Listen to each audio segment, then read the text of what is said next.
it's So from the Knowles family, and today's video is actually going to be a story time.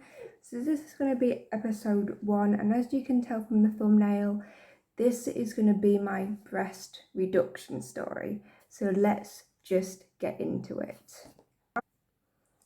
So when I was young, about 9 years old, is when I first started noticing a development on my breasts, and that carried on all the way to secondary school. I was just getting bigger and bigger each year.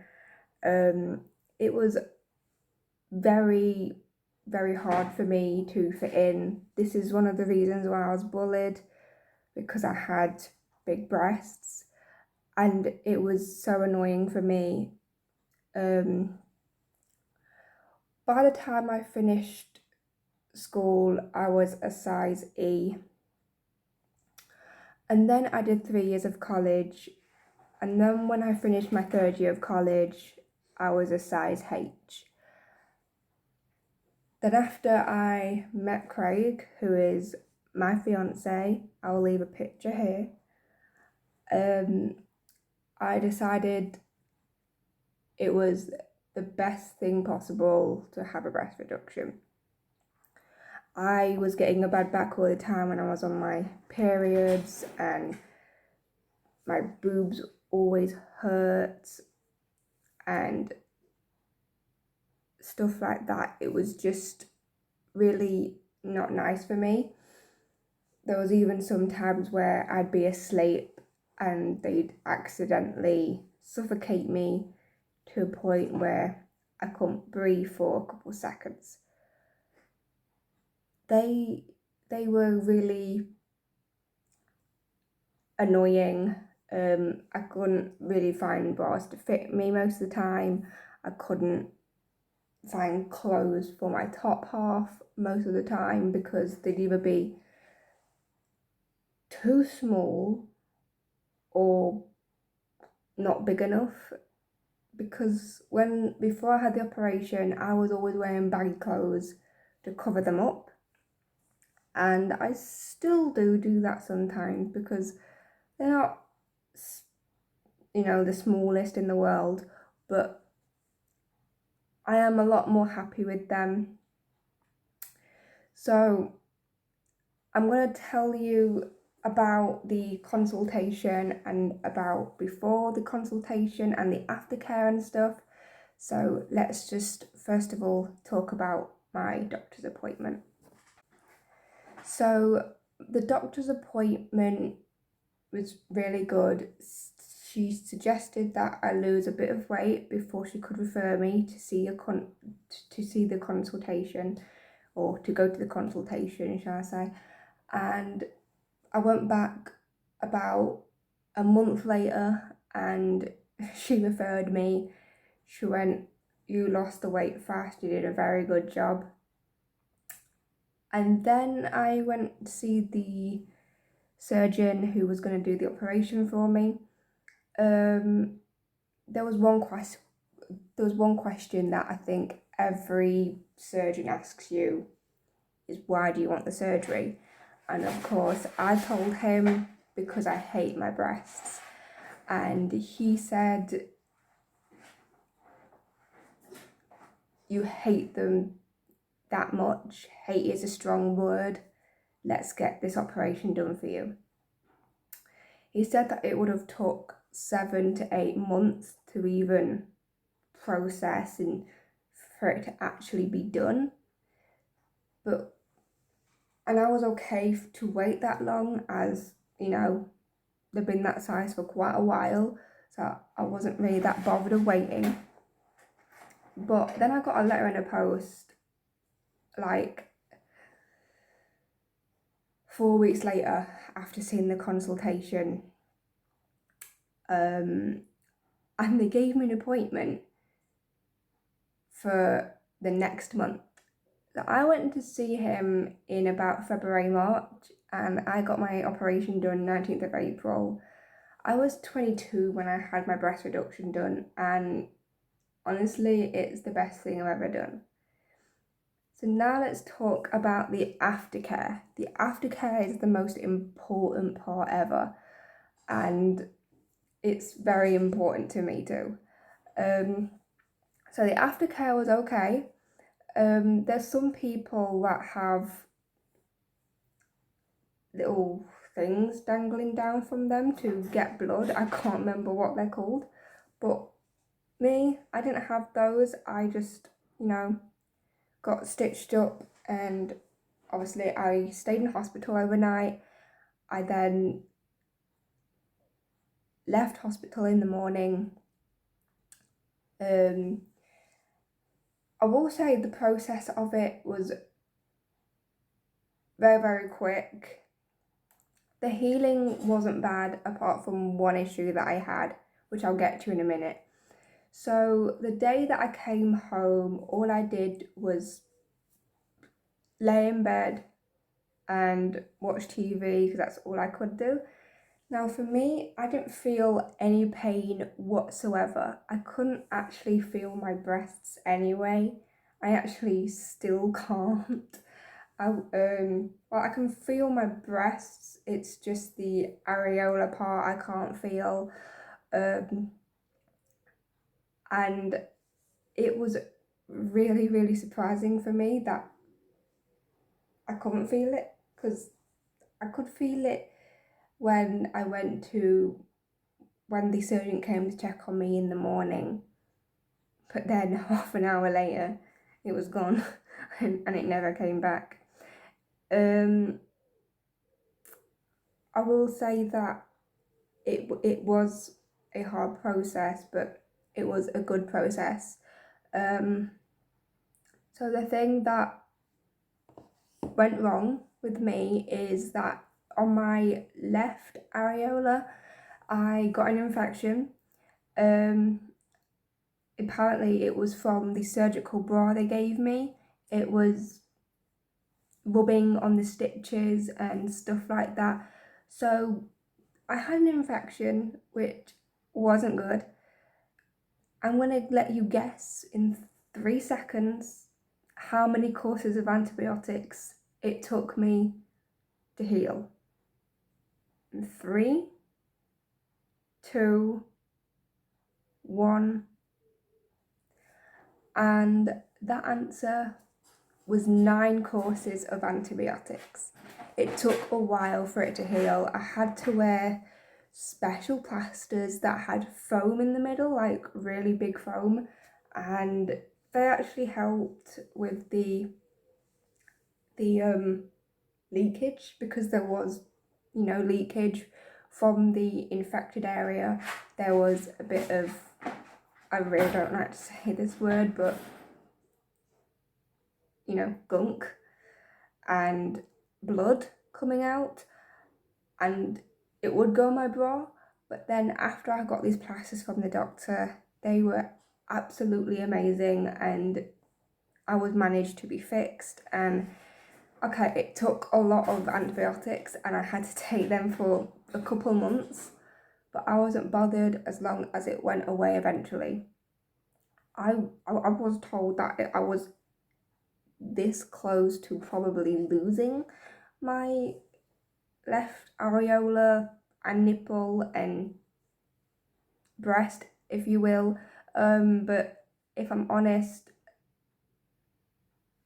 I really am glad that I didn't lose anything. I've just got a tiny scar from the infection, and that's it. They didn't have to stitch me together again or glue me, because nothing came apart. It was just that an infection happened because of all the rubbing from the bra to the breast. I forgot what that was called then for a second. And if I'm honest, I do wish that they kept the bandages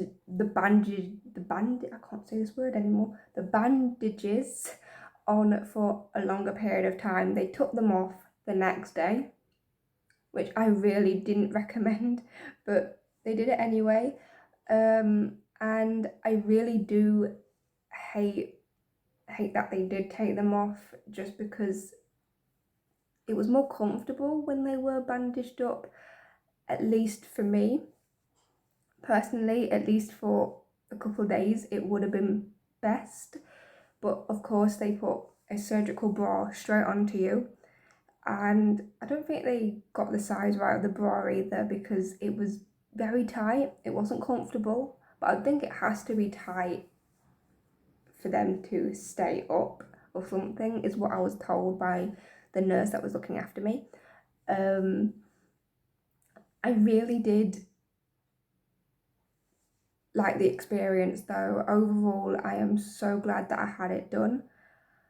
The only thing that I haven't talked to you about is before the operation. So before the operation, they told me to get in the hospital about 6:30,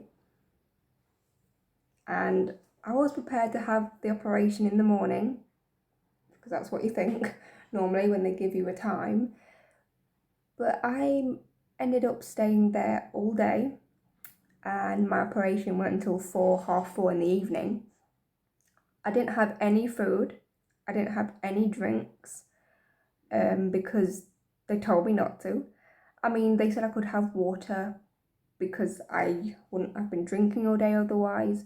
So I didn't have any food. I didn't have any food that much that night either, as I wasn't hungry after the operation. I did have a drink of water throughout the night, but nothing major. But yeah, other than that, it was a good experience to do and to have. I am really lucky to have been able to do it. Obviously, I do get questions about it sometimes, about what does Craig think of it, and what was Craig's opinion on it.